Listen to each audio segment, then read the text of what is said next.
দেশ থেকে পালাতে না পেরে ঝিনাইদহ ৪ আসনের সংসদ সদস্য আনারুল আজিম আনার হত্যার ২ আসামি মোস্তাফিজুর রহমান ও ফয়সাল আলী হিন্দু সেজে ২৩ দিন কালী মন্দিরে লুকিয়েছিল এমন দাবি ডিবি পুলিশের। সংস্থাটি বলছে দুজনই সরাসরি যুক্ত ছিল এমপি আনার হত্যায়। এ ঘটনায় বাংলাদেশের ৭ জন এবং ভারতের ২ জন গ্রেফতার হয়েছে। বুধবার দিনভর ঝিনাইদহ ও খাগড়াছড়িতে অভিযান চালায় ডিবি পুলিশ। বিস্তারিত ফরুক বাবুর রিপোর্টে।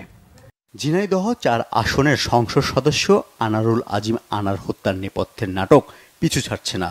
একজন সংসদ সদস্য বিদেশের মাটিতে কেন হত্যাকাণ্ডের শিকার হয়েছেন, কারা হত্যা করেছেন, সেই রহস্যের জট যত খুলছে ততই সামনে আসছে ক্ষমতাসীন দলের নেতাদের নাম। এবার সিনেমার মতো পাহাড়ি এলাকায় আকাশে ঘুরে ঘুরে সমতলে থাকা ২ আসামিকে চিহ্নিত করে গ্রেফতার করলেন ঢাকা মেট্রোপলিটন পুলিশের অতিরিক্ত কমিশনার হারুনুর রশিদ। দুপুর থেকে বিকাল পর্যন্ত খাগড়াছড়ি পার্বত্য এলাকায় অভিযান চালিয়ে মোস্তাফিজুর রহমান ও ফয়সাল আলীকে গ্রেফতার করা হয়। পরে সন্ধ্যায় ২ আসামিকে নিয়ে ঢাকায় ফেরেন মহানগর ডিবি প্রধান হারুন।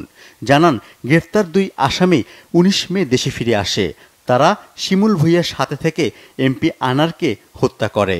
দুজনই বিভিন্নভাবে দেশ থেকে পালানোর চেষ্টা করেছে বলেও দাবি ডিবি পুলিশের। সীতাকুণ্ডের পাহাড়ের নিচে একটা পাতাল কালী মন্দির আছে, সেখানে তারা গিয়া নাম ধারণ করছে। একজন হলো পলাশ, আরেকজন হলো শিমুল, পলাশ রায়, শিমুল রায়।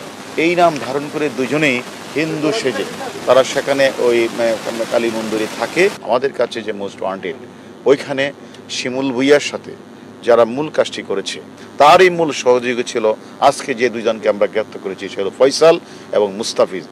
এদিকে বুধবার সকালে কাজী কামাল আহমেদ ওরফে গ্যাসবাবুকে নিয়ে আলামত উদ্ধারে ঝিনাইদহ শহরের ২টি পুকুরে অভিযান চালায় ডিবি পুলিশ।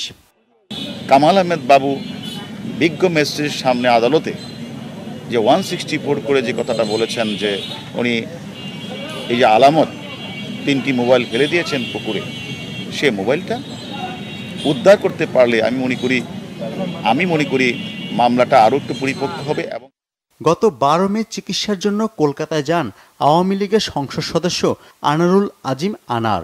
সেখানেই একটি ফ্ল্যাটে এমপি আনারকে হত্যা করা হয়েছে বলে ২২ মে জানায় ভারতীয় পুলিশ। ফরুক বাবু, বাংলা ভিশন, ঢাকা।